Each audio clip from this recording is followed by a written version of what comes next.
Hello friends, என்னோட பேர் Hemamalini. Welcome to Malini's dhaba.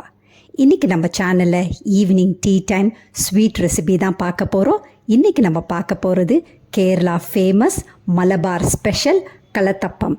வழக்கமாக கலத்தப்பத்தை அரிசி மாவில் செய்வாங்க. ஆனால் இன்றைக்கி ரொம்ப ஹெல்த்தியாக இருக்கணும்னு ராகி மாவை வச்சு தான் நம்ம இன்றைக்கி கலத்தப்பம் செய்ய போகிறோம். டேஸ்ட் வந்து ரொம்ப பிரமாதமாக இருக்கும். குழந்தைங்க விரும்பி சாப்பிடுவாங்க. அதே நேரத்தில் குழந்தைங்களுக்கு ரொம்ப ஆரோக்கியமான ஸ்நாக்ஸ் இது. ட்ரை பண்ணி பாருங்கள். வீடியோவுக்கு போகிறதுக்கு முதல்ல இது வரைக்கும் நம்ம சேனலை சப்ஸ்கிரைப் பண்ணாமல் இருந்தா மறக்காமல் சப்ஸ்கிரைப் பண்ணி வச்சுட்டு பக்கத்தில் இருக்க பெல் பட்டனையும் ப்ரெஸ் பண்ணி வச்சுக்கோங்க. அப்போ தான் நான் போடுற வீடியோஸ் உங்களுக்கு நோட்டிஃபிகேஷன் வரும். வாங்க டிலே பண்ணாமல் வீடியோவுக்கு போகலாம். கலத்தப்பம் செய்கிறதுக்கு ஒரு பெரிய மிக்ஸி ஜார் எடுத்துக்கோங்க. அதில் 1 கப் அளவுக்கு ராகி மாவு சேர்த்துக்கோங்க. அதோட ஃப்ரெஷ்ஷாக துருவின தேங்காய் 1/2 கப் அளவுக்கு சேர்த்துக்கோங்க. இதில் 1 கப் அளவுக்கு தண்ணி சேர்க்கணும். முதல்ல 3/4 கப் அளவுக்கு சேர்த்துட்டு அரைக்கும் போது கொஞ்சம் கொஞ்சமாக மீதி உள்ள தண்ணியும் சேர்த்து இந்த மாதிரி நைஸாக பேஸ்ட் மாதிரி அரைச்சிக்கலாம். இதை எடுத்து ஒரு பவுலுக்கு மாற்றிக்கோங்க. 2 டேபிள் ஸ்பூன் அளவுக்கு தண்ணி எடுத்து மிக்ஸி ஜாரில் ஊற்றி அதையும் கழுவிட்டு அந்த தண்ணியும் சேர்த்துக்கலாம்.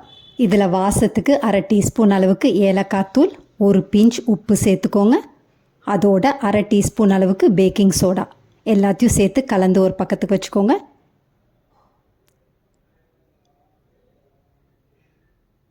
இன்னொரு பக்கத்தில் அடுப்பில் பேன் வச்சுருக்கேன். இதில் 3/4 கப் அளவுக்கு வெல்லம் சேர்த்துக்கோங்க. 1/2 கப்புக்கும் கொஞ்சம் குறைவாக தண்ணி சேர்த்துக்கோங்க. இதெல்லாம் சேர்த்து நல்லா கரையட்டும். வெல்லம் நல்லா கரைஞ்சி வெல்லம் வந்து நல்லா தளன்னு கொதிக்கணும். அந்த அளவுக்கு நல்லா கொதிக்க வச்சுக்கோங்க. இப்போ பாருங்கள், இந்த அளவுக்கு நல்லா கொதித்து வரணும். இப்போ இந்த கொதிக்கிற இதை வந்து அடுப்பை ஆஃப் பண்ணிவிட்டு நம்ம ராகி மாவில் சேர்த்துக்கலாம். இந்த மாதிரி வெல்லத்தை வந்து நீங்கள் நல்லா சுட சுட சேர்க்கும் போது தான் உங்கள் கலத்தப்பம் வந்து டேஸ்ட்டும் நல்லாயிருக்கும், பதமாக வெந்து வரும். இதையும் சேர்த்த பிறகு நல்லா கலந்து விட்டுக்கோங்க. இது ஒரு பக்கத்துக்கு அப்படியே இருக்கட்டும். இன்னொரு பக்கத்தில் ப்ரெஷர் குக்கர் அடுப்பில் வச்சுருக்கேன். இதில் 1 டேபிள் ஸ்பூன் அளவுக்கு தேங்காய் எண்ணெய், 1 டேபிள் ஸ்பூன் அளவுக்கு நெய் சேர்த்துக்கோங்க. நான் இன்றைக்கி தேங்காய் எண்ணெய் சேர்க்காமல் நெய்லேயே தான் செய்ய போகிறேன். தேங்காய் எண்ணெயில் சேர்க்கும் போது நல்ல வாசமாக இருக்கும். இதில் 1/3 கப் அளவுக்கு, அப்படி இல்லைன்னா 1/2 கப் அளவுக்கு பொடியாக நறுக்குன்னு தேங்காவையும் சேர்த்துக்கோங்க. தேங்காவையும் சேர்த்துட்டு நல்லா வறுத்துக்கோங்க. பொன் நிறமாகிற வரைக்கும் நல்லா வறுத்துக்கோங்க. இதில் 1 டீஸ்பூன் அளவுக்கு கருப்பு எள் சேர்த்துக்கோங்க. எனக்கு கருப்பு எள் இல்லை, அதனால நான் வெள்ளை எள் தான் சேர்க்குறேன். இதையும் சேர்த்துட்டு நல்லா வறுத்துக்கோங்க. இந்த அளவுக்கு நல்ல பொன் நிறமாகணும். இந்த மாதிரி வந்தோடனே ஃப்ளேம் வந்து நல்லா ஹையில் இருக்கணும். அப்புறம் நல்லா இந்த ராகி மாவை வந்து நல்லா கலந்து விட்டுட்டு சேர்த்துக்கோங்க.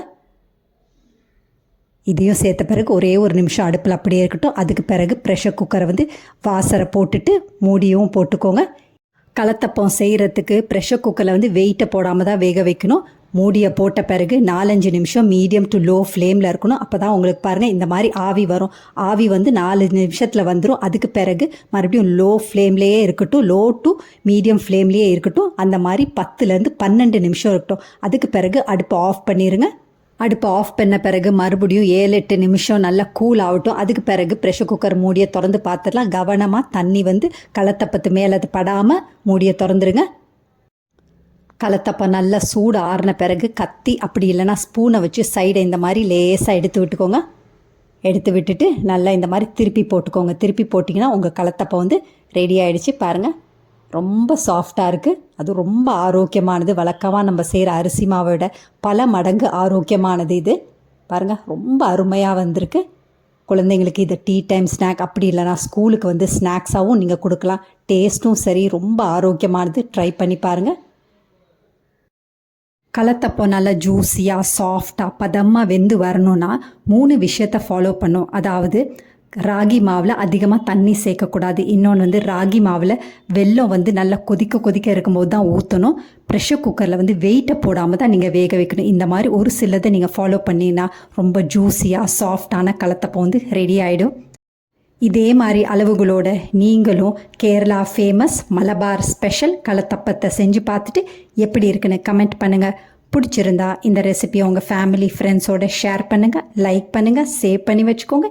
இந்த மாதிரி ஆரோக்கியமான டீ டைம் ஸ்நாக்ஸ் வேணும்னாலும் மறக்காமல் நம்ம சேனலை சப்ஸ்கிரைப் பண்ணி வச்சுக்கோங்க. தேங்க்ஸ் ஃபார் வாட்சிங் ஃப்ரெண்ட்ஸ்.